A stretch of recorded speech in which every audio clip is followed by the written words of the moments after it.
একদা একটি শান্ত গ্রামে এক চাষি এবং এক শিক্ষক বাস করতেন। চাষির নাম ছিল রবি এবং শিক্ষক ছিলেন মৃণাল। রবি গ্রামে কৃষিকাজ করে এবং নিজের ক্ষেতে জমির কাজ করেই জীবন কাটাতেন। মৃণাল গ্রামের স্কুলে পড়ানোর পাশাপাশি স্থানীয় শিশুদের শিক্ষা দিতেন। তাদের জীবন বেশ সাধারণ ছিল, কিন্তু একদিন এমন ঘটনা ঘটে যা তাদের জীবনের ধারা বদলে দেয়। এক রাতে গ্রামের একটি পুরানো মন্দিরের পাশে একটি অদ্ভুত ঘটনা ঘটল। গ্রামবাসীরা দাবি করল যে মন্দিরের চারপাশে একটি ভূত ঘুরছে। মন্দিরের উপর একটি পুরনো গাছের নিচে রাতের অন্ধকারে চমকপ্রদ আলো দেখা যাচ্ছিল। গ্রামের লোকেরা ভয়ে দিশাহারা হয়ে পড়ে। রবি, যে সাধারণত ভয়ের কোনো কিছুতে বিশ্বাস করত না, সেও এই পরিস্থিতি শুনে অবাক হয়ে গেল। তার মেজাজ ছিল সাহসী, তাই সে সিদ্ধান্ত নিল যে মন্দিরের রহস্য উদ্ঘাটন করতে হবে।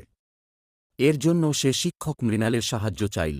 মৃণাল জানতেন যে রবি সাহসী, তবে ভূতের ব্যাপারে তার কোনো বিশেষ ধারণা ছিল না।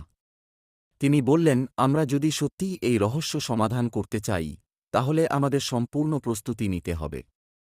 তবে মনে রাখতে হবে যে ভূত যদি সত্যিই থাকে, তবে আমাদের সতর্ক থাকতে হবে। রাতের অন্ধকারে রবি ও মৃণাল মন্দিরের দিকে এগিয়ে গেলেন। মন্দিরের চারপাশে একটি শান্ত স্নিগ্ধতা বিরাজ করছিল। গাছের নিচে পৌঁছানোর পর তারা একটি পুরনো পাথরের উপর কিছু অদ্ভুত চিহ্ন দেখতে পেলেন। মৃণাল পাথরের চিহ্নগুলি লক্ষ্য করে বললেন, এগুলো প্রাচীন কিছু প্রতীক মনে হচ্ছে। সম্ভবত এটি কিছু প্রাচীন ধর্মীয় রীতির অংশ।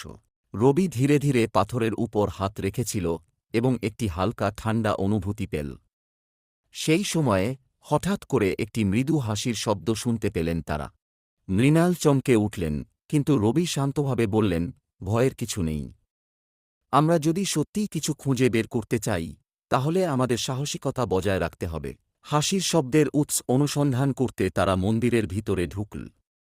মন্দিরের ভিতরে একটি পুরনো দীপক ছিল, যা অদ্ভুতভাবে আলোকিত হচ্ছিল।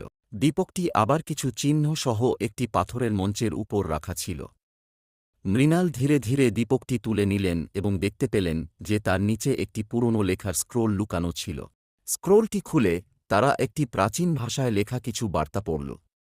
বার্তায় লেখা ছিল, যিনি এই পাথরকে সরাবে, তার কাছে একটি চাওয়া পূরণের সুযোগ থাকবে। তবে মনে রেখো, চাওয়া পূরণ হবে না যদি মন সৎ না হয়। মৃণাল এবং রবি সিদ্ধান্ত নিলেন যে তারা তাদের চাওয়া পূরণের সুযোগটি ব্যবহার করবেন। রবি তার নিজের জন্য একটি সমৃদ্ধ ফসলের চাষের প্রার্থনা করল, আর মৃণাল তার ছাত্রদের জন্য আরও ভালো শিক্ষা প্রার্থনা করল। তারা দীপকটি আবার পাথরের মঞ্চের উপর রাখল এবং মন্দিরের বাইরে আসার পথে চলতে থাকল। রাতে তারা ফিরে এসে দেখল যে মন্দিরের আশেপাশে অদ্ভুত ঘটনা ঘটে চলেছে। গ্রামবাসীরা বলল যে রাতের অন্ধকারে তারা এখন আর ভূতের অস্তিত্ব অনুভব করছে না। মৃণাল ও রবির প্রার্থনা বাস্তবায়িত হতে শুরু করল। রবি তার ক্ষেতের জন্য ভালো ফসল পেতে শুরু করল এবং মৃণালের ছাত্ররা অনেক বেশি আগ্রহী এবং মেধাবী হয়ে উঠল।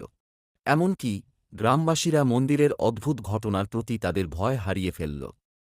রবি এবং মৃণাল বুঝতে পারলেন যে প্রকৃত ভূত হয়তো কখনোই ছিল না। এটি ছিল তাদের ভয়, অজ্ঞতা এবং বিশ্বাসের ফলস্বরূপ একটি কাল্পনিক ধারণা। তারা নিজেদের সাহস এবং সৎ মনোভাব দ্বারা সেই সমস্যার সমাধান করেছিল। রবি ও মৃণালকে গ্রামবাসীরা সম্মানিত করল এবং তাদের সাহসিকতা এবং বিচক্ষণতার জন্য কৃতজ্ঞতা প্রকাশ করল। মন্দিরের পাশে শান্তি ফিরে এলো এবং গ্রামের জীবন পুনরায় স্বাভাবিক হয়ে উঠল। রবি আর মৃণাল প্রমাণ করলেন যে সত্যিকারের সাহস এবং সততা দিয়ে যে কোনো সমস্যা সমাধান করা সম্ভব।